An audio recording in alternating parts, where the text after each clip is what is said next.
Assalamualaikum warahmatullahi wabarakatuh. Halo teman-teman, bertemu lagi dengan saya Gibi Graciela dari Prodi Sarjana Terapan Keperawatan dan Profesi tingkat 3.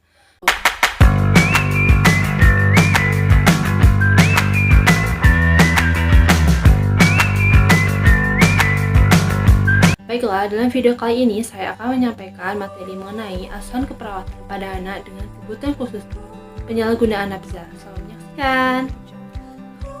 Baik, yang pertama kita akan membahas terlebih dahulu pengertian dari nafza. Nafza yaitu singkatan dari narkotika, psikotropika, dan zat adiktif.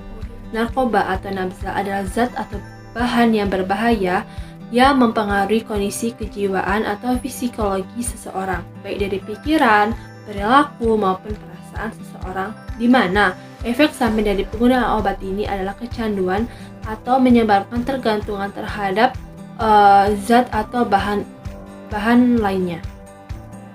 Baiklah, yang selanjutnya ada penyalahgunaan nafza di Indonesia. Penyalahgunaan nafza, narkotika, alkohol, psikotropika, dan zat adiktif lainnya merupakan persoalan global yang dihadapi hampir semua negara di dunia, termasuk Indonesia. Saat ini, di Indonesia penyalahgunaan nafza menjadi masalah serius dan sudah sangat memperhatikan. Nafza sering digunakan di luar kepentingan medis dan tanpa adanya pengawasan, sehingga dapat menimbulkan akibat yang sangat berbahaya bagi pemakainya yang pada akhirnya dapat membawa dampak pada gangguan fisik, mental, penyakit peserta, serta dapat menjadi pecandu.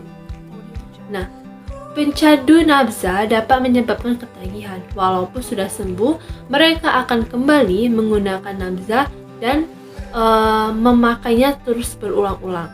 Nah, sebagai tenaga kesehatan, mempunyai peran sangat penting dalam intervensi, tidak kecuali perawat.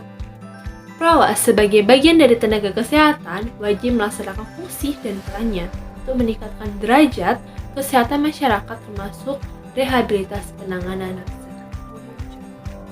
Baik, yang selanjutnya ada masalah keperawatan. Penggunaan nafza akan mengalami perubahan fisiologi, yaitu mudah tersinggung, sering terjadi perubahan mood yang mendadak, malas melakukan kegiatan sehari-hari, sulit berkonsentrasi, tidak memiliki tanggung jawab, emosi tidak terkendali, tidak peduli dengan norma yang ada, merasa dikucilkan, dan cenderung melakukan tindakan. Nah, maka dari itu, masalah keperawatan terkait psikologis pasien yang bisa muncul adalah risiko perilaku. Artinya, pasien berisiko untuk mencederai diri sendiri maupun orang lain. Adapun contohnya, pertama yaitu melakukan pencurian atau perampokan. Kedua, melakukan pembacokan atau pembegalan.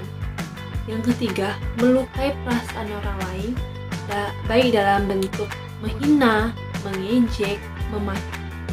Yang keempat ada melukai tubuh orang lain, seperti melakukan pemukulan, melakukan penusukan, melakukan pemerkosaan, dan melakukan baik, adapun upaya yang dapat dilakukan perawat dalam mengatasi risiko perilaku kekerasan, yaitu yang pertama ada membina hubungan saling percaya. Kemudian Anda membantu narapidana mengungkapkan perasaan marahnya. Kemudian membantu narapidana untuk mengungkapkan tanda perilaku kekerasan yang dialaminya.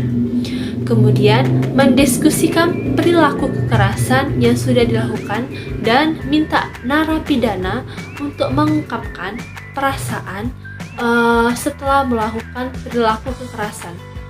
Kemudian menjelaskan kepada narapidana dan berdiskusi dampak dari perilaku kekerasan yang dilakukannya. Kemudian mendiskusikan kegiatan fisik yang bisa dilakukan narapidana dan memberinya pujian bila melakukannya dengan baik. Kemudian mengajarkan narapidana cara mengendalikan diri agar tidak terjadi perilaku kekerasan. Baiklah, yang selanjutnya ada peran perawat dalam penyalahgunaan nafza. Yang pertama, peran perawat sebagai advokat.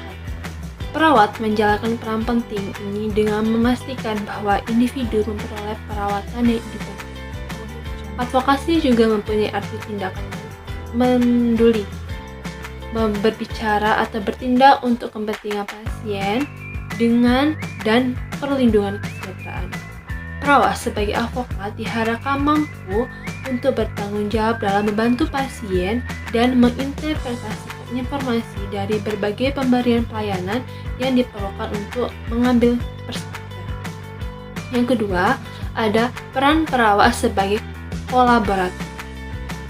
Peran perawat di sini dilakukan karena perawat bekerja sama dengan tim kesehatan lainnya berupaya mengidentifikasikan pelayanan perawatan yang diperlukan, termasuk diskusi atau tukar pendapat dalam menentukan bentukan pelayanan selanjutnya. Yang ketiga, peran perawat sebagai konsultan. Nah, peran di sini adalah sebagai tempat konsultasi terhadap masalah atau tindakan keperawatan yang tepat untuk diberikan. Nah, peran ini dilakukan atas permintaan pasien terhadap informasi tentang tujuan pelayanan keperawatan yang diberikan. Kemudian, ada peran perawat sebagai pendidik.